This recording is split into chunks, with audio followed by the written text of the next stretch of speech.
Magandang Biyernes ng gabi sa inyo, 9:39 ang ating tumpak na oras ngayon po ay 19 pa lang. Di ba? 19 pa lang. Hindi, 20. Oh, 20. Oo nga pala, Biyernes na ngayon. 20. Bukas Sabado di tayo papasarap buhay, tanghaling gigising. Ay, nako.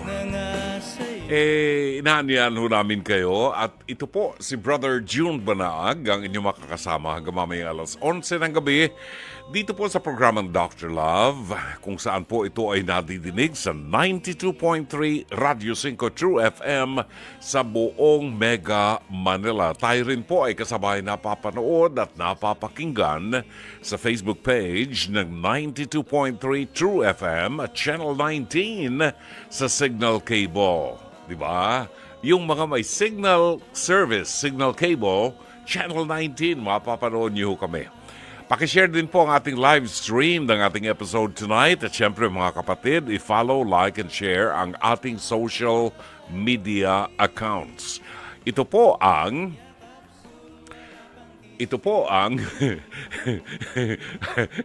at Radio 5 True FM sa X, formerly Twitter, Threads, Instagram, Facebook at TikTok. And don't forget to subscribe to Radio 5 True FM YouTube channel. Pwede niyong balikan dyan yung mga previous episodes ng iba-ibang programa po dito sa 92.3. Para naman sa mga nais maging bahagi ng ating programa at makibahagi ng inyong mga kwento ng buhay, kasaysayan ng buhay o mga problema na inyong pinagdadaanan ngayon, maaari po kayo magpadala ng mensahe sa ating programa sa Dr. Love Facebook Messenger o dili kayo tumawag po sa ating hotlines sa 863-15788 at 863-16674. Yan ho ang ating mga hotlines. Kung may problema kayo, pwede kayo tumawag dyan or magpadala ng mensahe para po nang sa gayon ay mapag-usapan natin ang problema nyo sa ating counseling portion. Okay, 9:41 is our time sa programang Dr. Love. Pagbabalik natin, ihatid namin sa inyo ang mabuting balita sa araw na ito ng Biyernes. Pagkain pang-spiritual. Mga salita ng Diyos na nag-iiwan ng pag-asa, kapanatagan at kapayapaan. Pagkain pang-spiritual. Hango sa bagong tipan ng banal na aklat. Pagkain pang-spiritual.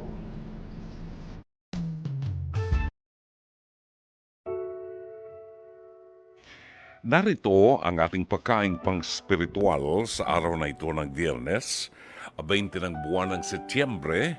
Ngayon po ay kafiestahan ni Saint Andrew Kim Taegon, Paul Hasang, and Companion Martyrs. Ito po ay mga Koreanong minartir dahil sa kanilang pananampalatayang Katoliko at Kristiyano. Ang mabuting balita ay matatagpuan sa 8 kabanata ng Ebanghelyo sangayon kay San Lucas, talata 1 hanggang 3. Pagkatapos nito, nilibot ni Jesus ang mga bayan at nayon sa paligid. Nangaral siya at nagtuturo ng magandang balita tungkol sa kaharian ng Diyos. Kasama niyang 12 at ilang babaeng pinagaling niya sa masasamang espiritu at sa kanilang mga karamdaman. Si Maria, na tinatawag na Magdalena, mula sa kanya'y 7 demonyo ang pinalayas. Si Juana, na asawa ni Kusa, nakatiwala ni Herodes. Si Susana at marami pang iba. Tinustusan ng mga ito mula sa sarili nilang ari-arian ang mga pangangailangan ni Jesus at ng kanyang mga alagad. Kapatid, ang mabuting balita ng Panginoon. Pagkain pang-spiritual. Mga salita ng Diyos na nag-iiwan ng pag-asa, kapanatagan at kapayapaan. Pagkain pang-spiritual. hango sa bagong tipan ng banal na aklat. Pagkain pang spiritual. Oraso natin, ganapang alas 9:46 ng gabi. Kumusta ho? At binabati natin ang mga regular nating mga tagapakinig. Ano ba ang plano ninyo sa araw ng bukas o sa linggo? Diba? Batiin natin si Ray Mongcal ng Bulacan na nakilala po natin nung, when was that? Wednesday. Nung Wednesday, nung tayo po ay nagtungo sa Bulacan University. Ano yun? Bulso. Yan. Bulso sa Bulacan. Na-meet natin yan si Ray Mongcal. Maraming salamat kay Ray Mongcal. Sa mga regular na mga nakikinig sa atin, sina Riza Templado, si Yek Lopena ng San Pedro Laguna, Chato Sakluti, kumaring Zeni Dayang Hirang, sino pa ba? Si Engineer Mercy Santos ng Pasig City. Magandang gabi sa inyo.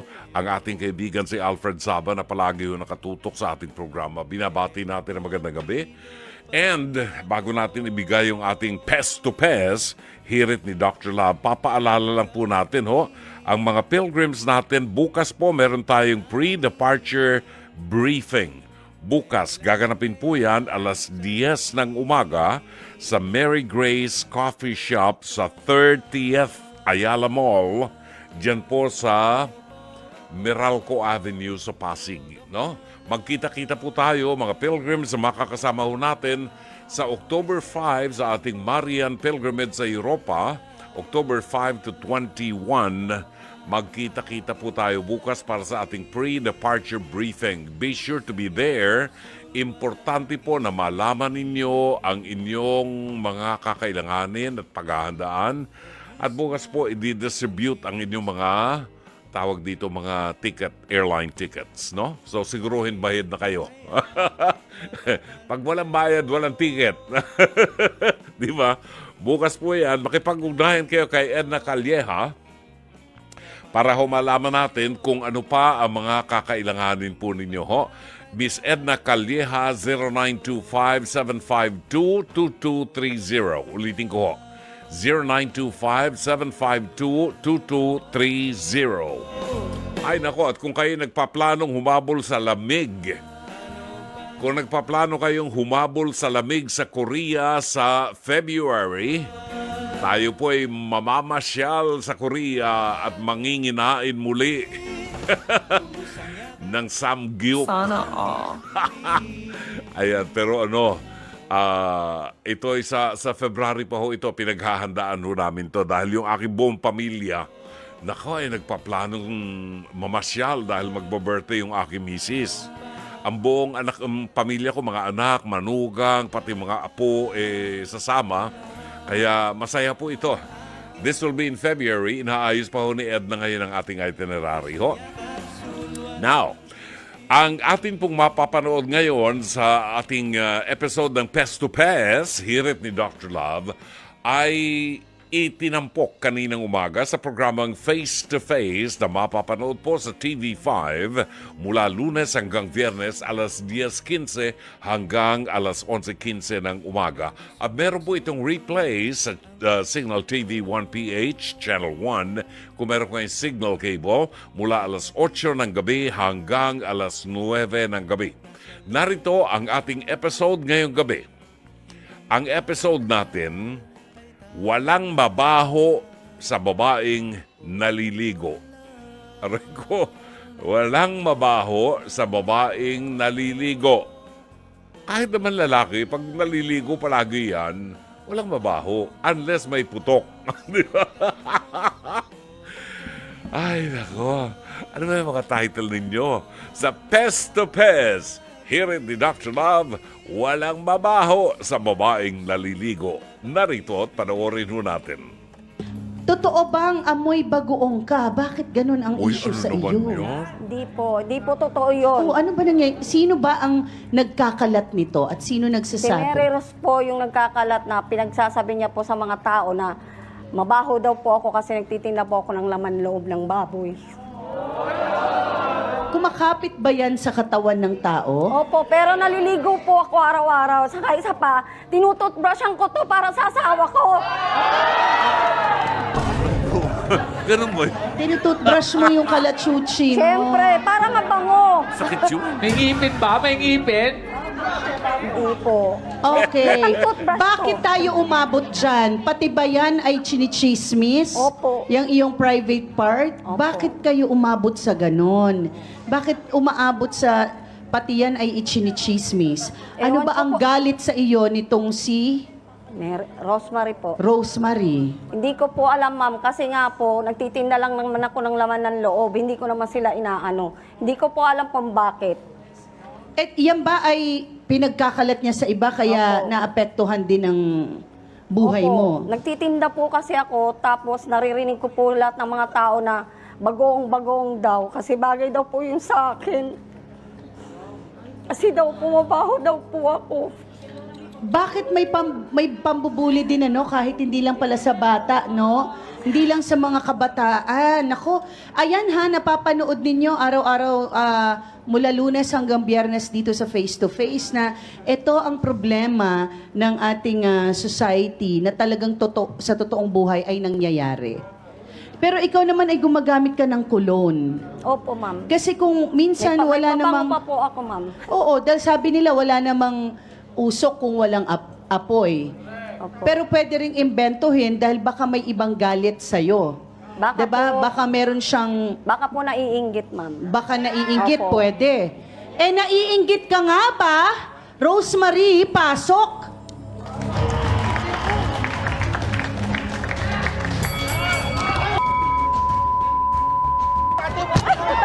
Masyado ka! Hindi ako naiingit sa'yo! Kapal ng mukha mo! Mapanira kang tao! Ikaw ang nanira! Kapal ng mukha Dahil mo! nagtitinda lang ako, Ang hindi kapal! kita inaano. Hoy! May ebidensya ka na ako nagsabi? Ha? Sinabi mo sa akin yun! Hindi yung kakalat Teka lang! Walang Wala salita ko sinabi sa'yo! yun! Sabi ko sa'yo, Be! Meron ako narinig na ikaw yung Dahil- pinag-uusapan. dahil ano Di ba ka? concerned pa Talagang nga ako tismosa sa'yo ka. eh! Ba't ako Tismosa sisiraan ka. mo? Anong gawin mo? Ang kapal naman ng Tismosa mukha ka. mo. Ate Rosemary, Ano ebidensya mo? ikaw ba ang nagkalat daw na si Ate Jennifer ay mabaho ang katawan at ang kanyang flower? Hindi po, ma'am. Hindi po. Saan galing ito na ang kanyang flower ay bakit umabot doon? Hindi kasi ganito- pwede sabihin, kung gusto mong siraan ang tao, pwede mong sabihin na, "Ang baho niyan, di kasi naliligo." At ang pinaka-popular na pwede mong ipanira ay, "May putok yan, may kachichas, ang baho ng paa." Pero bihirang-bihira na ang ipinagkakalat mo raw ay mabaho ang kanyang flower. Hindi po, ma'am, totoo yun. Hindi po. Sinasabi ko nga po sa kanya, kung sino nagsabi sa'yo, iharap mo sa akin para magkaintindihan tayong dalawa. Kasi isang beses po kasi, ma'am, sinabi ko pa sa kanya, Be, sabi ko, parang may narinig ako kako doon na na ikaw pinag-uusapan. Keso daw na, pag nadaan ka raw, mayroon daw malansa na naamoy sila. Ayun ang sabi. Oh, Siyempre, saan teka ko lang. nakatinda ko Kung ako, yun? kung ako nagchismis, ba't kailangan ko pa sabihin sa'yo yun? Sige nga, ang kapal naman ng mukha mo. Mas makapal mukha mo. Di ba sabi ko sa'yo? Ate, o gusto mo magpabarangay ka? Ay, harap mo kung sino nagsabi sa'yo. Wala nga may nagsabi sa akin. Tingnan mo. Naririnig ko lahat. Alam mo, Ikaw lang nanggigigil ang na ako nagsabi. sa'yo eh. Nanggigigil na ako sa'yo eh. Ate Kapal ng mukha Jennifer, mo. Wala ka naman paano mo mapapatunayan na talagang si Rosemary ang nagsabi? Kasi nakikita naman natin ngayon, nagigil siya talagang, siya ang nagkwento sa'yo, pero parang bumaliktad na parang siya na yung pinagbintangan mo. O nga, Paano mo mapapatunayan? kasi nga po, yung sinabi niya sa akin, Iharap syempre, mo sa akin. hindi naman mag-aano yun, hindi naman yun maano na lahat ng tao. Kung walang may nakarinig sa kanya, syempre, chichismis yun, may nakarinig na eh. O, hindi ako Marami na. nagchismis. Narinig lang ganun nila. din yun. Pero Ikaw hindi ako nagsabi nun, sa nagchismis. kapatid Sinabi ko mo. sa'yo. Sinabi mo sa kapatid mo. Paligan natin Oh. na. Sinabi ko sa kapatid ko, ate, parang ako si Jennifer eh, pinag-uusapan doon nung dumaan ako. Sabi niya, bakit? Kasi para daw meron raw silang naamoy kay Jennifer. Pero sabi naman ni ate, bakit hindi ko nga alam eh. Kaya sinabi ko kako kay Jennifer, yun lang sa kapatid ko. Pero maliban doon, wala na. Totoo ba ito, Ate Jennifer, ang sinasabi ni Rosemary? Sinabi niya po yun Oo. sa akin. Pero, Sinabi niya sa'yo, pero... sinabi niya rin sa kapatid niya, malay natin, kung may nakarinig ng iba, di... Oh, hindi sinabi ako niya sa nagsabi lahat. noon. Narinig ng iba, hindi ang galing sa akin. Okay, pero naikwento mo kasi, Ate Rosemary, sa kapatid mo. Hindi Opo. ba ito manggagaling sa kapatid mo na meron ding mga sariling kaibigan? Oo, kasi parang pagka naamoy mo ng medyo maselan na sa Siyempre, bahagi... kung ikaw nasa kalagayan ko, di ba? Pangit yun, Oh, masakit pangit yun. ka, pero hindi nga nanggaling sa akin. Concern pa nga ako sa'yo, sinabi ko pa nga sa'yo eh. Pero nga nakwento ninyo sa iba. Ngayon, Hindi, kung ma'am, wala sa po kapatid kinuwi. ninyo, tama ba? Nakwento yun niyo lang po, nagkakwentuhan lang po kami na yung po nabanggit ko. Maliban Ay, po baka wala doon na kasi po. nanggaling. Mama Tama Carla, ba? Ate Rosemary, kayo po nakarinig na pinagkukwentuhan sa iba? Opo. May narinig kayo nagkukwentuhan sila? Opo. Kayo po, Ako po mismo nakarinig. narinig nyo? Narinig Ba't hindi nyo ko po. kinausap yung mga nag-uusap na, uy, kaibigan ko si ano? Hindi ko naman alam kung anong parte ng ano nila. Basta sabi Hindi, nila. pero di ba bilang kaibigan, uy, huwag nyo di ba kung talagang concerned kayo, o ano yung pinag-uusap? Gaano na ba kayo katagal Diba? mag-BFF? Matagal na po. Tagal na po. Okay, kasi ang tunay na kaibigan, pag wala ka sa kumpulan at narinig mo na ang kaibigan mo ang pinag-uusapan, Malapit ako. dapat bilang tunay na kaibigan, ipagtatanggol mo. Sandali, Diba? oy, hindi totoo yan, kaibigan ko yun. Mabango siya, naliligo siya. Di ba? Kahit di walang away. Kahit, Okay. Pero may galit ka ba sa kanya, Ate Rosemary, bukod dun sa... Wala po, ma'am. Kasi, ma'am, kung magalit po ako sa kanya, ba't kailangan ko pang iparating sa kanya? Di sana, hindi ko na sinabi sa kanya. Concern nga ako na sinabi ko, ay, bes, sabi ko ng ganyan, meron ako narinig, ikaw pinag-usapan. Sabi ko pa nga sa kanya, anong salita mo siya? Pabayaan mo sila? Tapos malala ko, palalabasin mo na ako nagchismis? Grabe ka naman. Ang Bakit tindi mo. nga ba, Ate Jennifer, na biglang naibaling Kasi po, mo? siya lang naman po. Baka yung ikaw ang chismosa naiinggit doon sa Siya lang akin. naman mahilig mag-chismis eh. Eh, sino naman anuin ko eh, chismosa naman talaga siya. Ha? Ako, chismosa? Iparating mo sa mga, pumunta ka ng barangay. Kung ako may record doon na nakipag-away ako about chismis, hindi nga ako naglalabas ng bahay. Alam mo naman yan sa sarili mo. Okay, Binaliktad mo ano ako. nangyari, Ate Jennifer, at tilang hindi ka na makasalita? Bakit? Paano kasi, kasi nungalingan? Teka lang po, bakit, Ate Jennifer? Di po kasi, ano ko po siya, kaibigan ko po siya. Kumbaga, natatalo po kasi kaibigan ko po siya. Ayoko lang po kasi yung magsasabihan niya ako na mabaho ako. Eh, hindi naman po totoo yun. Be, wala ako sinasabi na mabaho ka. Ang sabi ko, may narinig ako. Hindi ko sinabi na mabaho ka. Narinig ko. Teka lang, Ate Rosemary, ha? Okay, kung ganun yung nararamdaman mo, ang ayaw mo lang ay hindi ka na ipagtanggol sa gitna ng kuro-kuro. Kung hindi totoo, bakit ka magagalit? Teka lang po, Ate Rosemary, hindi Opo, ka na ma'am. ipagtanggol. So, ang tingin mo ay hindi siya tunay na kaibigan. Opo. Kanina pa ako nagugutom.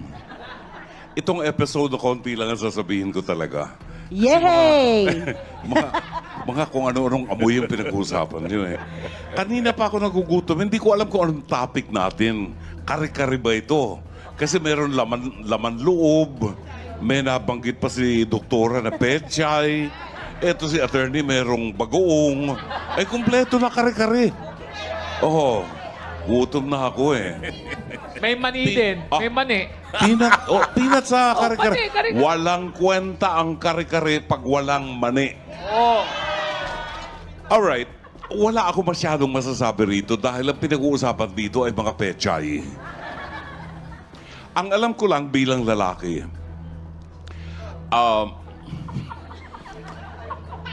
kung dadaan sa harap mo yung babae, kahit may amoy, hindi mo naman maaamoy yun. Unless ingud-ngud mo yung ilong mo dun sa kanyang pechay, doon mo maaamoy. Hello? Pero, sa ganitong sitwasyon, paano ko masasabi na itong si Jennifer, maamoy ang pechay? Di ba? Kaya, wala talaga sa lugar ang posisyon ko rito eh. Hindi ako dapat na anayahan dito ngayon eh. Kami nga ni Doktora, meron kami nakausap dito sa lugar na ito eh. Hindi naman putok sa kilikili, putok sa bibig. Talaga malayo pa, naamoy ko na. No? Pero, hindi naman kinakailangang ikwento sa buong barangay. Ano bang mapapala natin kung ikwento natin? Eh, di gagawa lang tayo ng gulo. Kapatid, Aling Belen, Naalala ko lang po ang isang gospel, no, sa Ebanghelyo, sa Biblia. Nung araw, napaka iniingatan ng tao at pinandidirihan, hindi yung may amoy sa pechay. Ang pinandidirihan ng panahon ni Kristo ay yung taong may ketong or may leprosy. Pag may leprosy, itinatapon yan sa mga desert, sa mga kuweba, doon yan tumitira. Kasi ang tingin nila, marumi sila. No? Sila ang nag-iisip na marumi sila kasi nakikita nila. Tayo, hindi natin dapat itapon. Kung sakali mang may naamoy ka, Diyos ko, amuyin mo rin ang sarili mo at baka pareho na kayo ng amoy. Huwag nating hatulan ang kapwa natin at huwag tayo maging dahilan ng pagkakahiwa-hiwalay. At Alex Calleja, kung luto na ang kare-kare, pakitawag mo lang ako mamaya, ha? Salamat. Maraming salamat, Dr. Love, Brother Jun Banaag. Walang anuman po. Ginutom ako. May kare-kare. Parang ang sarap niya, oxtail. Talaga naman. Parang gusto ko pumunta ng Tagaytay sa Mahogany at makabili ng oxtail. Talaga naman. Siya, sige, baka meron kayong opinion, meron kayong mensahe, meron kayong masasabi dito sa baho ng pecha.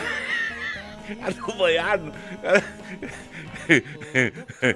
Pwede ho kayong tumawag o magpadala ng mensahe sa Dr. Love Facebook Messenger o kaya po ay mag-comment sa ating live stream or tumawag po kayo sa hotlines 863-15788 at 863-16674. Babalik ang Dr. Love, oras natin, 10:03. Maraming salamat, 14 na minuto. Makalipas po ang 10:10 ng gabi, Biyernes ngayon. Ang music natin ngayon ay original Filipino music, mga awiting naging bahagi ng ating kultura at tradisyon. Mga awiting pinatanyag ng mga Pilipinong mang-aawit. Alright, narito ang ilan sa mga reaksyon ng ating mga tagapakinig sa ating Pest to Pest. Hirit ni Dr. Love, walang mabaho sa babaeng naliligo. Sabi ni Lynn ng Brussels, Belgium, Rosemary, nanggaling na sa'yo ang chika. Kung hindi mo sinabi sa kapitbahay mo at sa'yo na lang, walang kakalat, sa'yo galing. Tapos galit na galit ka. Pati ba naman yan? Naichismis mo. Ano naman ang masasabi ng ating spoken word artist na si Lance Abellion sa mga babaeng may amoy daw?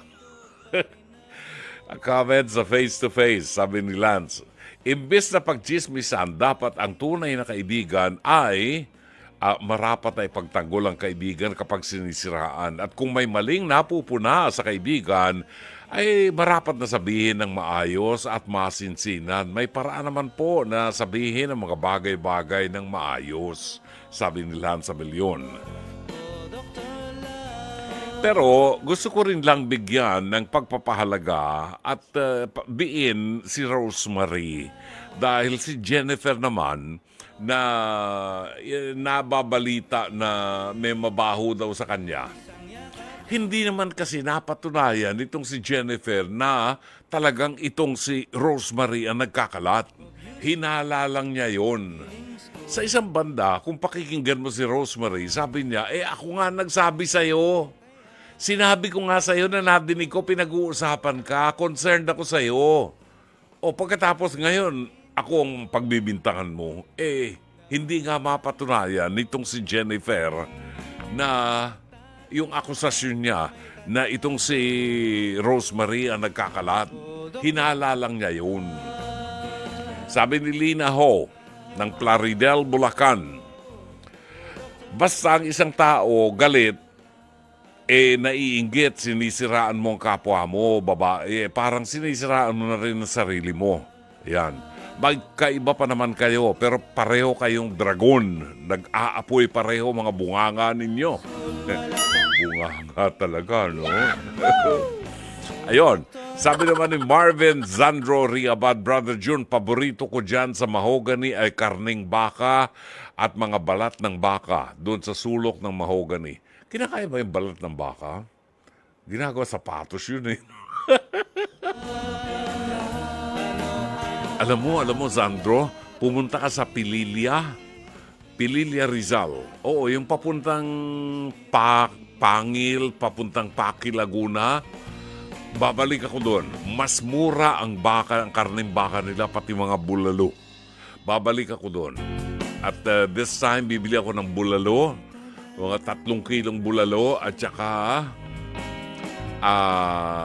oxtail. Yung buntot ng baka, yun ang masarap gawing kare-kare. Oo. Gutom ako eh. Okay, nasa linya natin si Aling Lourdes ng San Fernando, La Union na babati sa atin ng isang magandang pinagpala at mabiyayang gabi, brother. Magandang gabi, Aling Lourdes. Isang maganda, mabiyaya, mapagpala at maulang gabi sa iyo, brother. Ayun. Kumusta kayo, Aling Lourdes?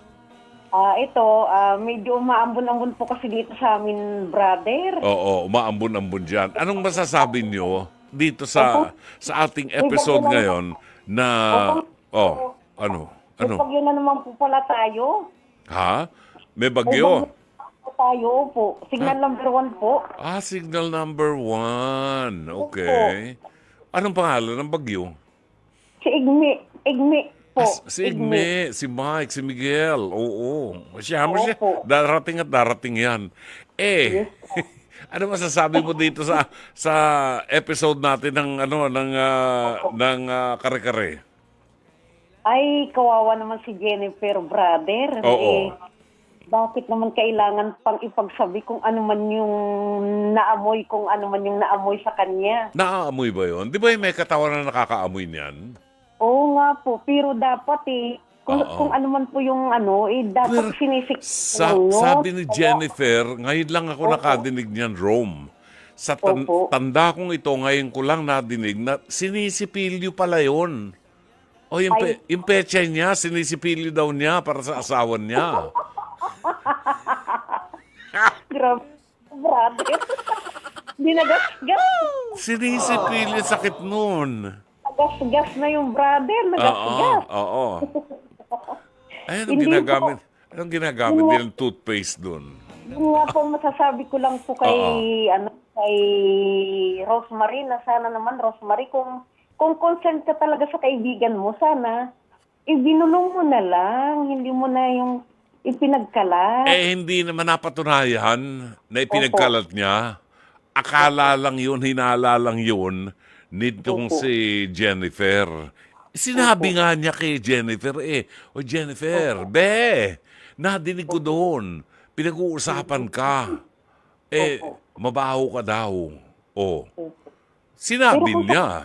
Di ba? Opo, kung sakali mo pong totoo yun, hindi naman na po kailangan ipagsabi ng may mga nakakarinig. Actually, ang pinagsabihan daw niya, yung si Jennifer at saka yung kapatid niya, yun ang problema. Opo. Baka kumalat dahil dun sa kapatid.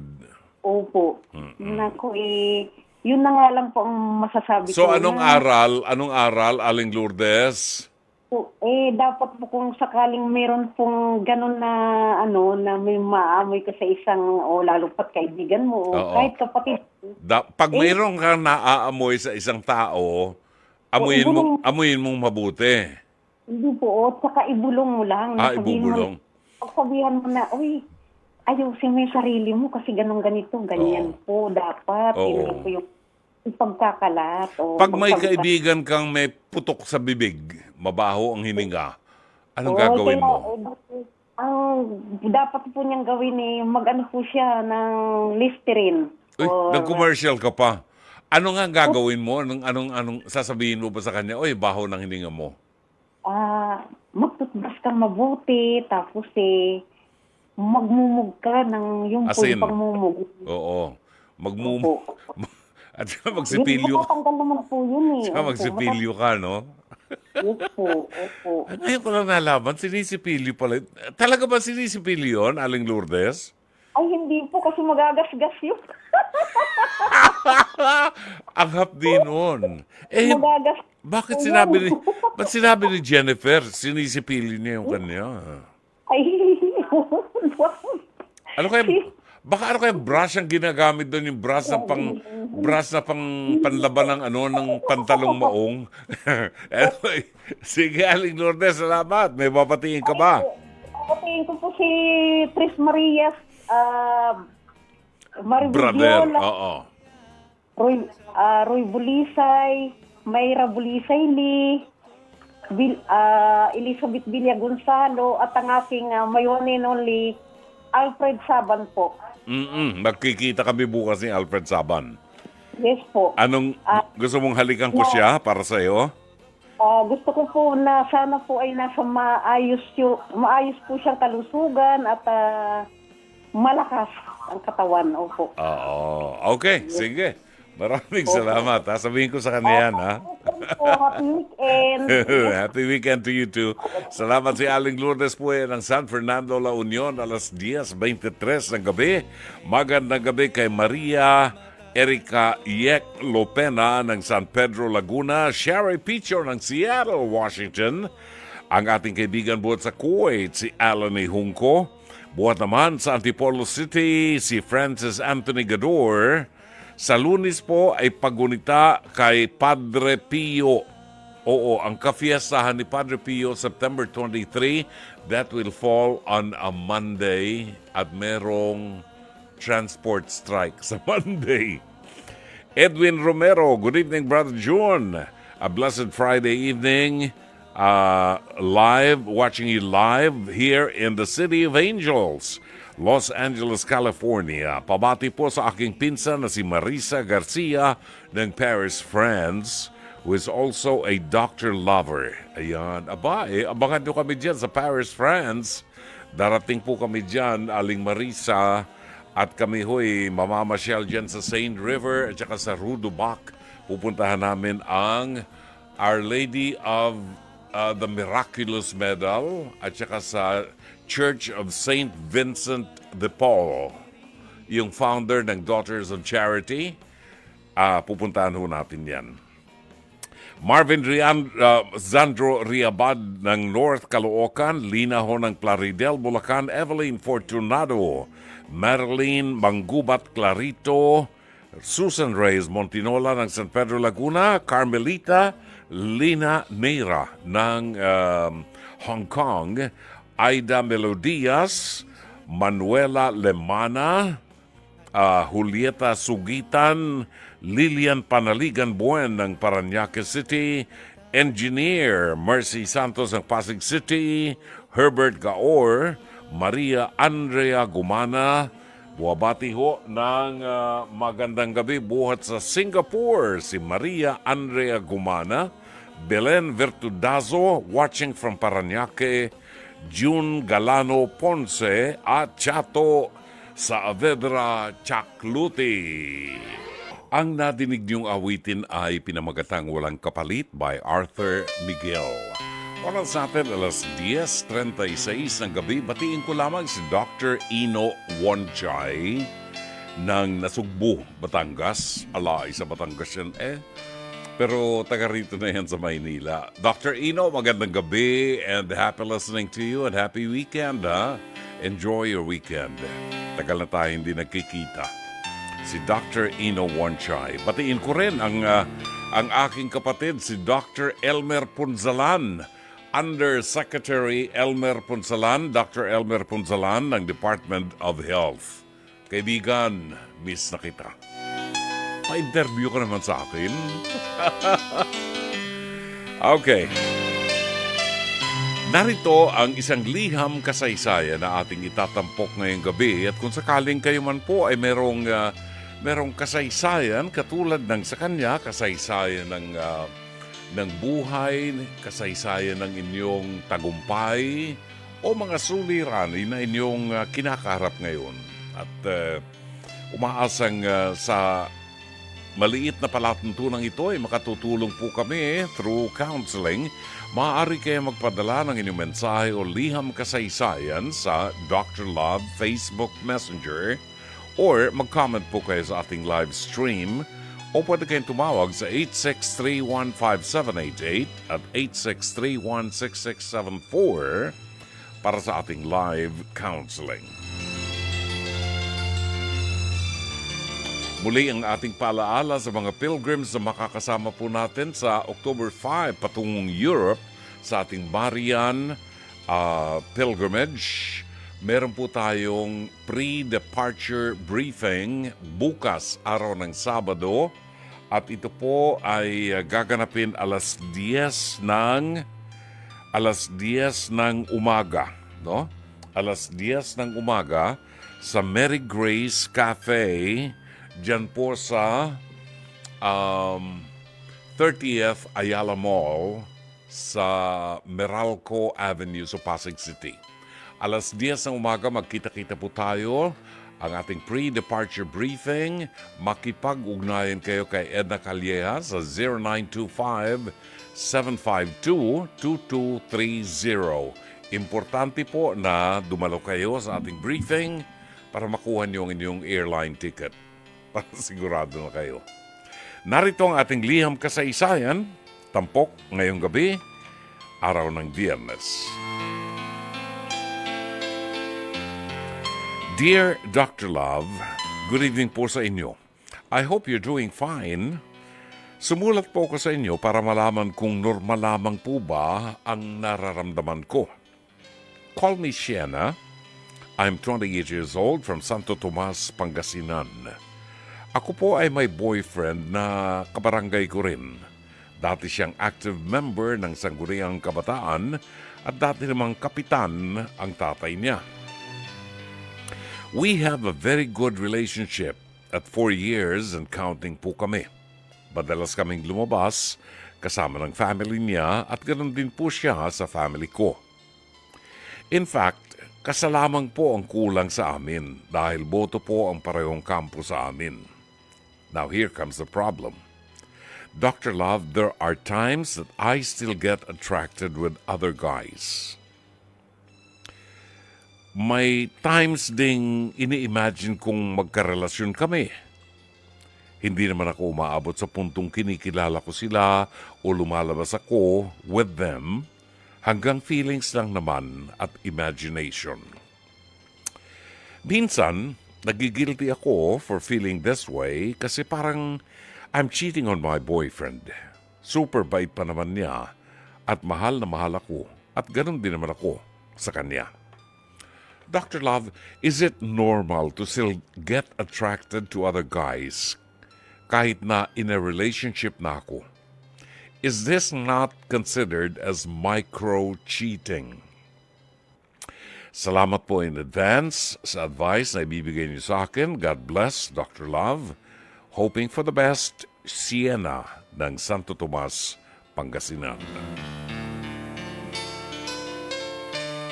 Maraming salamat, Sienna. Well, siguro ay masasabi kong normal lang kasi sa ating mga tao, kapag nakakakita tayo ng maganda sa ating paningin, ay kakaiba ang ating nararamdaman. Nandyan yung natutuwa tayo, parang gusto nating maging malapit tayo dun sa taong yun. Kasi nga, ang tawag doon ay infatuation. Nagsisimula ang isang relasyon sa infatuation, yung pagka-attract natin sa opposite sex, no? Normally, opposite sex. Kasi ngayong mga panahon na ito kahit the same sex na-attract na, no? Nagiging ordinaryo na, nagiging normal na yung hindi normal nung araw. So, kung doon sa mga na-attract sa opposite sex, normal lamang po yun. Hindi naman tayo ipokrito para sabihin na, naku, apakalaking kasalanan yan, no? Katunayan, mangungumpisal ako sa inyo, in one of my trips in the Balkan countries, ay may nakita akong isang babae na nag-perform sa harap ng grupo namin ng mga pilgrims during our lunch. Itong babaeng ito, medyo matangkad naman siya. Siguro mga 5'8" ang taas niya. Mahaba ang buhok. Ang mukha niya ay maamong-maamo ang mukha. No? Malinis, siyempre, malinis sa katawan, kung tingnan ko. At na-attract ako sa kanya that habang kumakain kami, parang yung tingin ko sa kanya, yung pag natitingnan niya ako, tuntua naman ako. Pero wala akong sinasabi sa kanya. Na-attract lang ako sa kanya. May asawa na po ako, Diyos ko, matanda na ako. Oo, matanda na ako nung makita ko siya. Siguro I was, ano ba ako ngayon? 74, mga 69, 70 years old. Yan. So, parang anak ko na lang yung bata, ano? Kaya lang na-attract ako sa kanya, sa ganda niya. Mahinhin kumilos, mahinhin ngumiti. Nagpa-perform siya, nag-violin siya. So, normal yon, no? Normal na ma-attract tayo sa opposite sex. Pero hindi na normal kapag nakokontrol na ng mga imahinasyon ang ating isipan. Ayan. Lalo na kapag tayo ay merong karelasyon na. In a way, nagtataksil tayo doon sa ating karelasyon, sa ating isipan. Bagamat hindi niya alam. Di ba? Now, kung ikaw naman, halimbawa, ang karelasyon mo, how would you feel kapag ang iyong karelasyon ay merong nakitang babae na attracted siya? Di ba? Magje-jelling-jelling ka rin, di ba? So, okay lang na hangaan natin. Okay lang na, paminsan-minsan mag-isip tayo. Siguro ang sarap niya maging syota. Di ba? Pero hanggang doon lang.